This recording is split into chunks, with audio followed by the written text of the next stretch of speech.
Chaque tir doit compter et doit être suivi d'une intention complète et d'un entraînement total qui est de niveau olympique. Donc la France, qui a complètement admis cette philosophie, se retrouve aujourd'hui avec une zéro trigger control dans une interpellation qui s'est mal passée, c'est le moins qu'on puisse dire, en banlieue.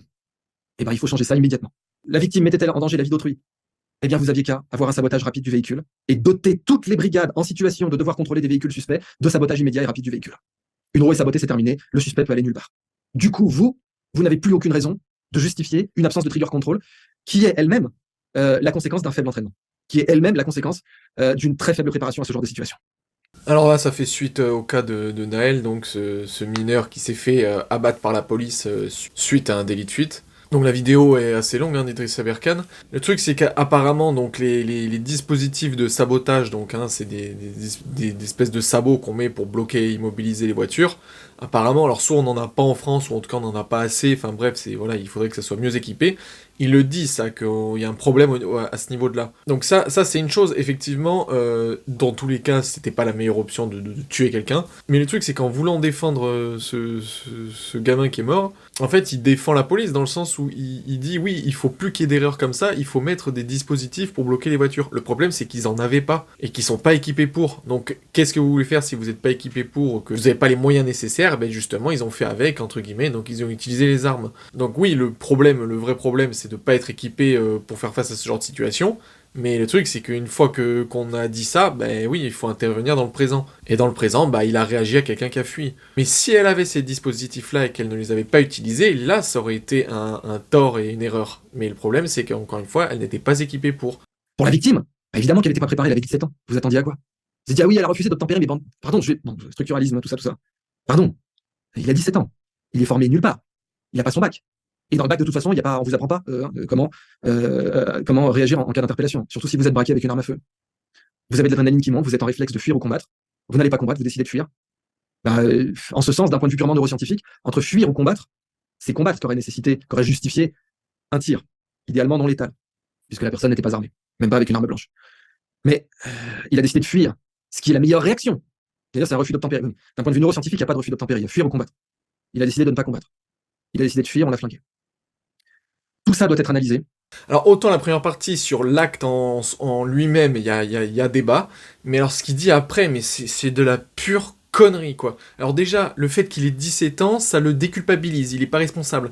Mais à un moment donné, faut arrêter, parce que, oui, aux yeux de la loi, il est mineur, mais à un moment donné, il faut vivre avec son temps, et d'ailleurs, je pense que les lois vont changer quand on voit l'augmentation de l'agressivité des mineurs. Parce que bon, voilà, ça me fait rire, le mec a 17 ans, c'est-à-dire qu'à quelques mois près, il aurait 18 ans, et là, on aurait dit, ah oui, il est responsable et tout. Sauf qu'à un moment donné, si on est sérieux 2 secondes, hein, on sait tous ici que c'est pas les quelques mois de la vie qui changent une personne. Hein. Elle aurait fait ça quelques mois après, effectivement, juridiquement ça aurait été plus simple, mais à un moment donné, il faut arrêter de déculpabiliser les personnes comme ça.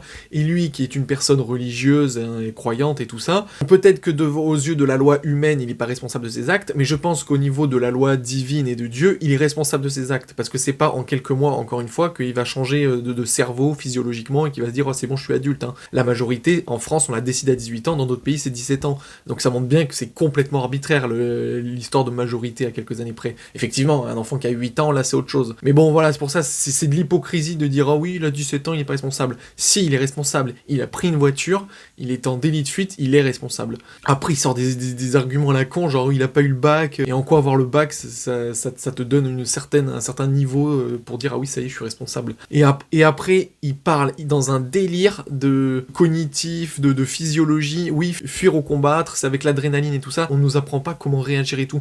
Mais l'ensemble des citoyens n'a jamais appris comment réagir face à une interpellation. Il explique ça sous le côté animal, bah oui, parce que c'est instinctif, c'est fuir ou combattre. Et donc là, en fait, il légitime tous les racailles, les délinquants, qui en fait, donc face à la police, soit ils combattent, soit ils fuient. Or, je vais lui apprendre quelque chose à Idriss Aberkan qui sait pourtant beaucoup de choses, c'est qu'il y a une troisième solution dans les pays civilisés et dans tout simplement les gens civilisés, c'est d'obtempérer à la police, tout simplement. Et c'est ce que font la quasi-totalité des citoyens. Quand il y a un flic qui t'interpelle, si t'as pas ta ceinture, si t'as bu un verre de trop ou quoi, bah je suis désolé, mais tu t'arrêtes et tu te prends une amende.